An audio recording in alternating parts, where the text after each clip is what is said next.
In 1971, in the basement of the psychology department of Stanford University, a mock prison was created. It rivaled all social psychology experiments in controversy. Shortly after I finished this Stanford prison study, Milgram embraced me and said, "I'm so happy that you did this." He said, because now you can take off some of the heat that he's had to bear alone of having done the most unethical study.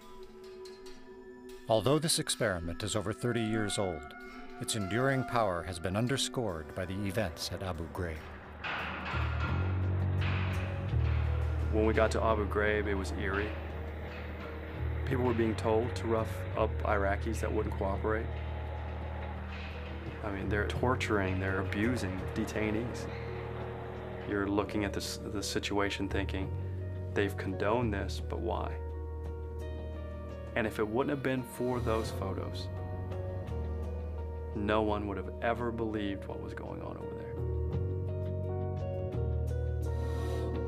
When I first saw the pictures, and immediately a sense of familiarity struck me, because I knew that I had been there before. I'd been in this type of situation. I knew what was going on in my mind.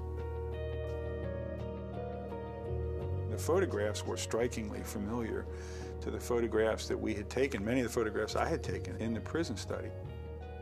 We didn't do any of the stuff as you see in Abu Ghraib where they, get into a big pile or something like that. But I certainly subjected them to all kinds of humiliations. I don't know where I would have stopped myself. Given enough time, we could have got there. When the images of the abuse and torture at Abu Ghraib were revealed, immediately the military went on the defensive, saying, it's a few bad apples. When we see somebody doing bad things, we assume they're bad people to begin with. But what we know in our study is there are a set of social psychological variables that can make ordinary people do things they never could imagine doing. At Abu Ghraib, ordinary people perpetrated extraordinary abuses. To understand why, it helps to reach back to the lessons of Zimbardo's experiment, how people respond to a cruel environment without clear rules.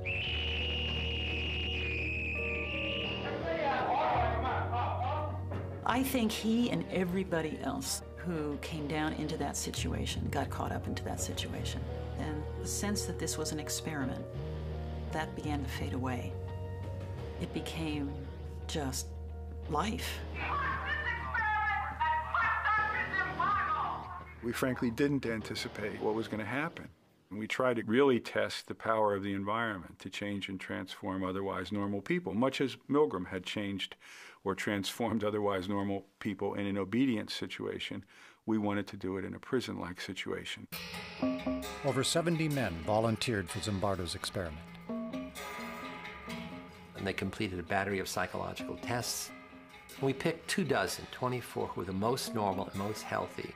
Half are going to be guards, half are going to be prisoners. And it's like flipping a coin, and heads, this one's a guard, this one's a prisoner. So at the beginning, there's no difference in the kinds of people who are in your two groups. When we were given our jobs as guards, we were issued a uniform, which was a plain sort of khaki or lighter colored uniform. And then we gave them the symbols of power, handcuffs, a whistle, a big billy club. And then the other thing we gave them were silver reflecting sunglasses. When you have mirror sunglasses on, then nobody can see your eyeballs.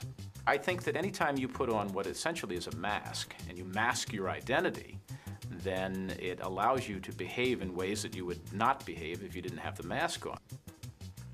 To make it more realistic, I had arranged with this Palo Alto Police Department to make mock arrests. When I was arrested, it was a surprise to me. I didn't think I was going to be brought to an actual police station. I didn't think I was going to go through a booking process. The guards then put a blindfold on them, stripped them naked, and then they put them in dresses, smocks with no underpants.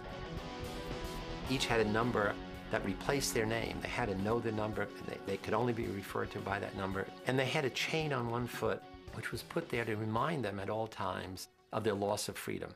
So all of these things produces a sense of being dehumanized. On the first day, I said, this is not going to work. I mean, the guards felt awkward giving orders, and they'd say, okay, line up, repeat your numbers, and the prisoners start giggling. Hey, I don't want anybody laughing. 3, 2, 1. And then a very interesting thing happened. Dave Eshelman, who the prisoners named John Wayne, like he's a Wild West cowboy, he begins to be more extreme. I decided that I would become the worst, most intimidating, cruel prison guard that I could possibly be. I see in the future that you do work when you're told. Thank you, sir. Thank you. Say it again. Thank you, sir. Say bless you, correction officer. I was sort of fascinated myself that people were believing the act, and I was trying to see how far I could take it before somebody would say, okay, that's enough, stop. We did have to do things like push-ups. We would have to sing things. At the beginning, we protested some of the actions. We did things to irritate the guards. So the guards' authority was challenged right off the bat. And the guards had to decide how they were going to handle that, and they had to decide it without our input. I mean, again, this was not a Milgram study in which we were standing over them telling them what to do. And they began to see the prisoners' behavior as a kind of an affront to their authority, and they began to push back. We would ramp up the general harassment, just sort of crank it up a bit. Nobody was telling me I shouldn't be doing this. The professor is the authority here. You know, he's the prison warden. He's not stopping me. This is unbelievable. They took our clothes. Hands off the door. There was the first evening a kind of rebellion that took place. The prisoners rebelled. They barricaded themselves in their cells and said, we refuse to come out. They took off their numbers. They didn't want to be de-individuated. They started cursing the guards to their face. And the key turning point was the guards began to think of them as dangerous prisoners. And so the guards formulated a plan to use fire extinguishers, took the doors down, dragged the prisoners out, stripped them naked, and essentially broke the rebellion in a purely physical way. From that point on, the study was as remarkable a series of events as I've ever seen. It was a real laboratory for Zimbardo and I to watch human nature transformed in a very rapid way in the face of a very powerful situation. People really suffered. I mean, guards did terrible things to the prisoners. They punished them by putting them in solitary confinement, which was a small closet. You could squat or stand, but you couldn't sit, and it was dark and dank, actually. Every hour, every day, there's a teeny little bit more of an increment. And they're stepping up, taunting the prisoners. They're stepping up. The count's not letting them sleep. They're stepping up. I don't think from 1 minute to the next, the people who are in it see the change and see the difference. You got a nice friend. You can was going to see to it that you don't get fired. And then the next key thing happened beside the rebellion. Prisoner 8612, he was the first one to have an emotional breakdown. I feel really fucked up inside. You don't know. I gotta go. To a doctor, anything. I mean, Jesus Christ, I'm burning up inside. Don't you know? I'm fucked up. I don't know how to explain it. I'm all fucked up inside. Help me now! At the time, if you had questioned me about the effect I was having, I would say, well, they must be a wimp. They're weak, or they're faking.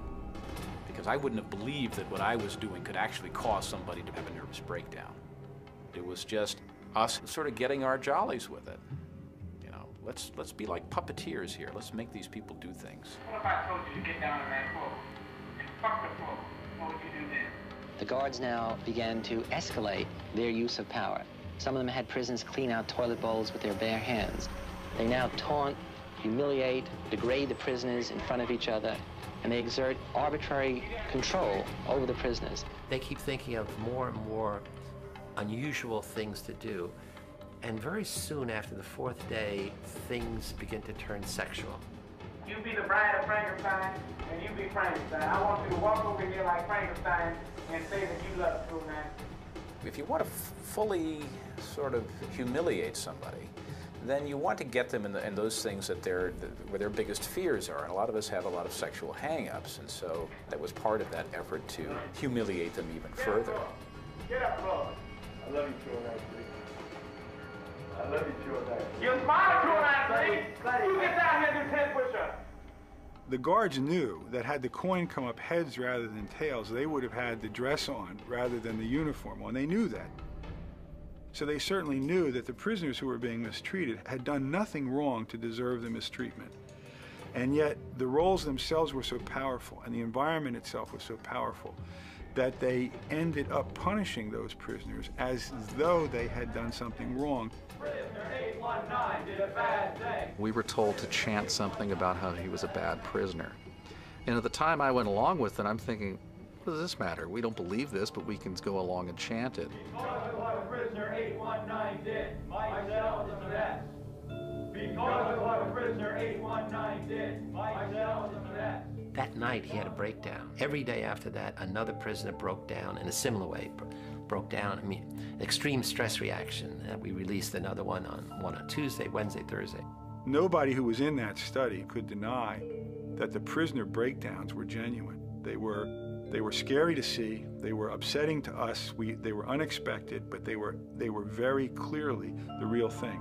At some level, we understood that something was happening that we were no longer in control of. It was damaging people. We didn't quite have a grasp on what to do about it. One of the mistakes we made was that we hadn't built in time to step back and to look at what was happening and call it what it was, which was mistreatment. We were caught up in the events that were taking place. Or you can keep your blankets, and 416 will stay in another day. We got 3, guess one. Keep your blankets, 416, you're gonna be in there for a while. So just get used to it. On the 5th day of the study, Zimbardo invited his girlfriend, recent psychology graduate Christina Maslach, to visit the mock prison. I had heard bits and pieces from Phil about what was going on. And then when I was down there that evening, it really was kind of a wow. The thing that really got to me was when some of the guards took the prisoners down the hall to the men's room. She looks out and sees a line of the prisoners with paper bags over their heads, each one holding the other one's shoulder. And they're leading them down the hall. And Phil comes over and look, you know, my God, look at that. And I looked up and something about it just, you know, again, it was the dehumanizing, demeaning kind of treatment. I couldn't watch it. And she said, it's terrible what you're doing to those boys. And she got tears in her eyes. I said, what? And she runs out. And I'm furious. I'm saying, look, this is, I run outside, we have this big argument. I'm saying, look, this is dynamics of human behavior. Look, it's fascinating, the power of the situation. So I'm giving her all the psychological basis and what kind of psychologist are you? You don't appreciate this. And she said, I don't understand. You're a stranger to me. I don't understand this. How could you not see what I see? I mean, you're a caring, compassionate person. I know you from all of these other things. Something's gone wrong here. And then the next thing she said, which had an equally big impact, is, I'm not sure I want to, have anything to do with you if this is the real you. And that was like a slap in the face, because what she was saying is, you've changed. The power of the situation has transformed you from the person I thought I knew to this person that I don't know. And at that moment I said, wow, you're right. We got to end it. After only 6 days, Dr. Zimbardo shut down his experiment.